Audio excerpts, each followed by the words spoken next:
there was pre-draft rankings, right? And so before the draft, you start seeing your name in the top 150, top 100, and then my name even got dropped in the top 30, which would mean the first round, right? So I was like, oh my gosh, okay, here we go.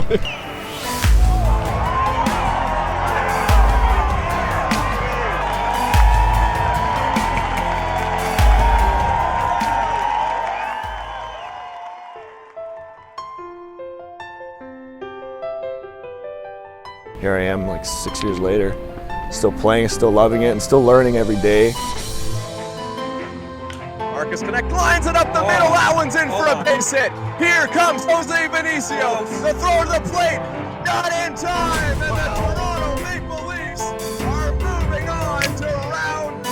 Dennis Devaney puts that one into play. That one gets by Amaral. Circling around the bag is Justin Mara. He'll come in to score on the RBI single from Marcus Knecht. Good day today for the 0-2. Slash down the line, a dive, and it gets past the outstretched glove of Matt Thorson. That's a fair ball as well. Marcus Knecht cruises into second base with a double. Well, thanks for tuning in to episode 6 of Leafs Weekly. The Toronto Maple Leafs have had a good run lately. They've won 3 games in a row after a slow start to the season. They're above 500 again and working their way up the Intercounty Baseball League standings, and in large part thanks to the contributions of Marcus Knecht, who's hitting well over 300 this season, and he's the guest on this episode of Leafs Weekly.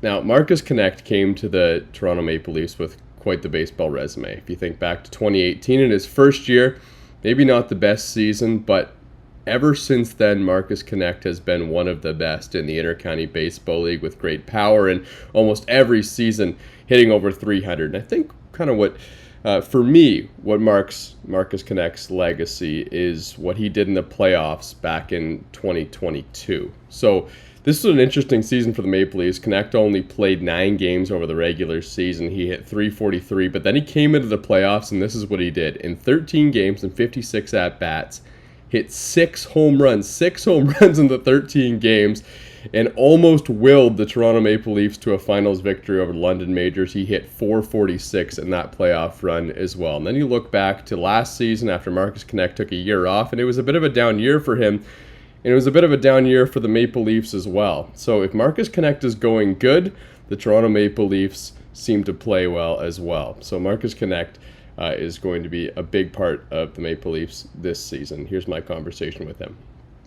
I want to talk about your baseball career a little bit because I know it's been a really cool one, but I want to take you back to the beginning. I know every player kind of has that moment where they say, okay, I want to go for this, become a professional baseball player.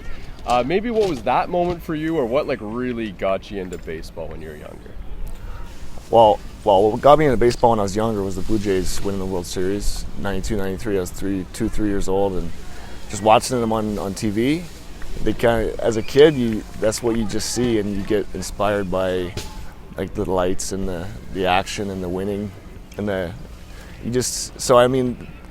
everybody knows that the younger generation is inspired by what happens from the highest level. So that's what got me into it, and I mean that's why one of the reasons I like the IBL is because there's a lot of kids that watch us play, and they can kind of have that same type of feel, right? So I mean, in that sense, every game here is. I was talking to a buddy on the way here, and we were talking about how it can be like that, with the kids that watch, and we feel like sometimes we miss that. We don't get that these kids are watching like we're big boys playing. So I got that kind of mindset today, and just appreciating where I'm at.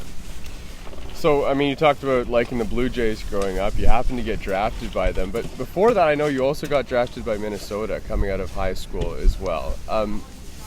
Deciding to go back to school, spend a couple of years, kind of develop a little bit more. I'm not really sure how that decision works for you. Can you kind of explain how that went down? Yeah, well, I set a goal before in high school that unless I got drafted in a certain spot, and that was a decision that we made with my family and with the people in my circle. And I was pretty committed to going to school. I was excited about the whole atmosphere. Like, you just dream about going Division I or going to that next level. And the professional route at that point seems just a little too serious for me. And people are telling you that it's like all day, it's every day, you're grinding. And I was like, no, I just want to keep having fun. It didn't sound like too much fun at the moment, right? But when the time came in college, and I was 100% ready to put out every day of work in all day. So, you just mature. Just those 2 years, I matured a lot, definitely. Were the Blue Jays the team that you had in mind when you got drafted the second time in the third round, or that just happened to work out that way? Well, the Blue Jays had 11 draft picks in the first 3 rounds that year, right? So I was excited about that. I was like, okay. And then also the Angels had I think they had 9 picks in the first 3 rounds, right? But so I was talking to them quite a bit, and I went to their pre-draft workout, and I just saw some pictures of. It was actually about like 15 years ago to the day that I was in the Angel Stadium, like doing the pre-draft workout for them. So I was looking at those memories and brought back some good memories. Me and my dad going to all those pre-draft workouts and spending time together and stuff like that. And but yeah, they drafted Trout the year before, so I don't think they're too interested. But yeah, I had a pretty good idea. It was going to be the Blue Jays or maybe the Marlins or the Angels. So yeah, you get an idea. You get to know the scouts, and you talk to them on a regular basis, and you get to know like their interest level, and you sort of start to narrow it down. But at the end of the day, you have no idea who's really interested, and then it could be any of the 30 teams.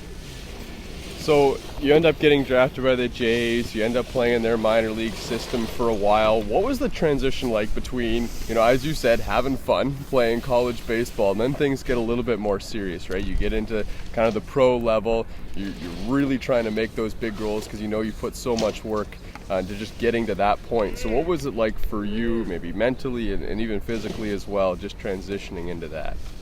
Yeah, it's a good question. I was just thinking about this on the way here too. I just think about my life, about this type of stuff, seeing what I've learned in my years. So, yeah, it was very challenging actually. It was such a grind to be in those situations. Like over the years, you have a really good year, and then you have 6 months of the off season to prepare, and you don't know how to really approach the next year. And I expected that maybe something would happen in the same way as it did the year before, but it didn't happen that way. I had an off year, and it confused me a little bit of what to do next, right? So I wasn't really.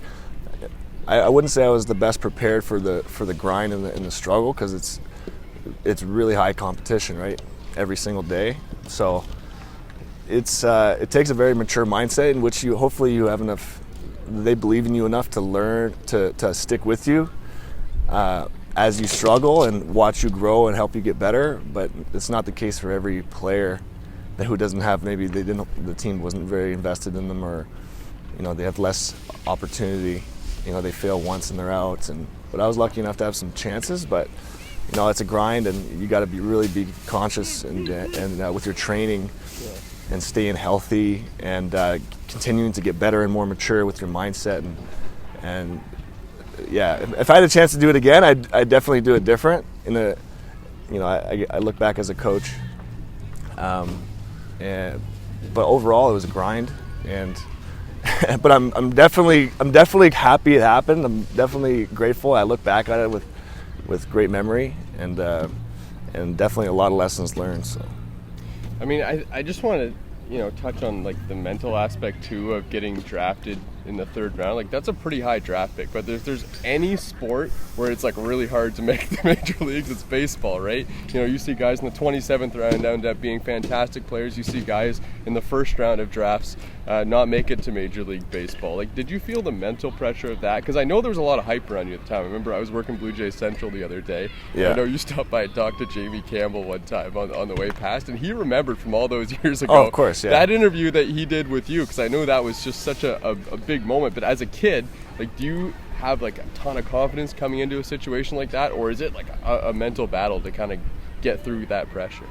Yeah, another good question, man. Yeah, so I had there was pre-draft rankings, right? And so before the draft, you start seeing your name in the top 150, top 100, and then my name even got dropped in the top 30, which would mean the first round, right? So I got I was like, oh my gosh, okay, here we go. This is even higher than I expected. So then you start, that's your expectation level. Once you see one guy does some ranking from his basement maybe, and you see that, and you can raise your expectations and raise the pressure. So actually the third round when I got drafted, believe it or not, I was disappointed. Because my expectations were so high. So that just goes to show that, you just gotta not really worry about those external rankings, right? And because, they're not exactly the truth until it happens. But yeah, when I got to the pros, you see a bunch of players from all around the world, and you see their size and you see their talent, and before you even see them play, you see them in spring training, and you're like, holy cow, like this is what I gotta compete against. But then you play the game and you realize that everybody's got their weaknesses, and it's still a game, and everybody deals with pressure in different ways. So you realize that the game does balance out, like beyond the talent. So you can watch a big, massive player hits bombs play, but he might not see the ball as well, and you might say, oh, okay, well, everybody's equal on the field. So. Okay, I won't jump down memory lane too far now. Maybe we'll keep it a little bit closer. But playing here with the Maple Leafs, I mean, it wasn't too long ago that you came here to this team.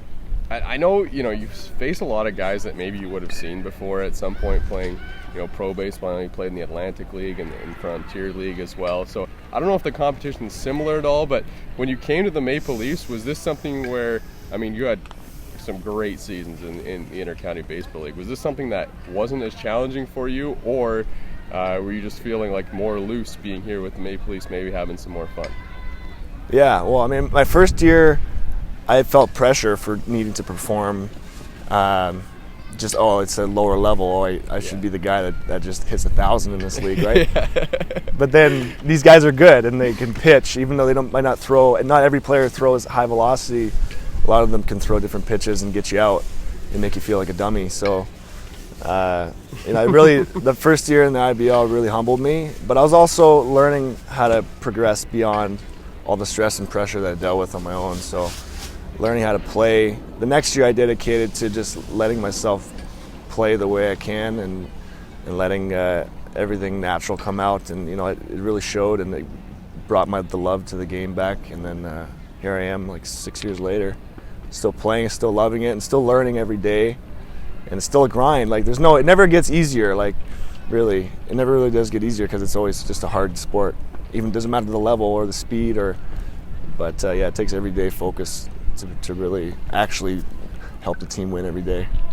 I know Maple Leafs fans really want to get back to the Intercounty Baseball League Finals. It wasn't too long ago, a couple seasons, that you were playing in the IBL Finals. So now, I know last year, I think some players wanted to have a little bit better season than they had this year. We got a lot of the same guys on the team, and I know you guys as a group really just all want to win together. I know that's something that you guys really want to do, but it's a little bit of a new look this year with the Toronto Maple Leafs. Are there any similarities, or how do you think this Maple Leafs team stacks up to the ones that went to the IBL Finals a couple of years ago? Well, yeah, that's a good one. The core is still there. We still got the core veterans, but then we also got a couple guys that have already proven themselves to be great positional hitters who can jump in the lineup and drop a bunt down and steal a base. I say we have much more versatility.